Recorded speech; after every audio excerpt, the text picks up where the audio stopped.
The fall of the gold standard. At the start of the Federal Reserve, very little changed for average Americans. Over time, an ounce of gold had become valued at around $20, which itself was still worth an ounce of silver. The eruption of World War I changed the world forever. As we have seen, governments have viewed the printing of money as a convenient means to raise government revenue, particularly in times of war. The incredible costs of World War I quickly forced European central banks to end currency exchanges to gold. As a result, after the war, European currencies found themselves being valued far less than they were previously. The British pound, for example, was traditionally defined at a weight that made it equal to $4.86. After the war, it was now valued at $3.50. The proper solution to this issue would have been to readjust the pound's peg to gold at this new post-war level.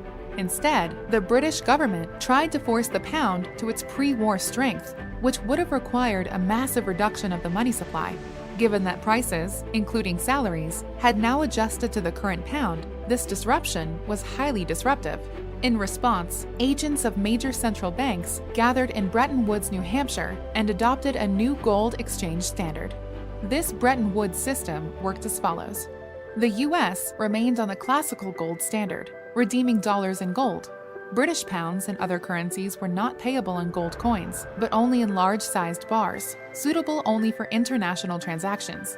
This prevented the ordinary citizens from using gold in their daily life, and empowered governments to accept a wider degree of paper and bank inflation, which they did. The result was global economic instability, contributing to the financial crises around the world in the 20s and 30s. In America, President Franklin Delano Roosevelt's response to the Great Depression was an aggressive use of government power. The creation of new government programs, bureaucracies, and public works required levels of spending far beyond anything seen during World War II.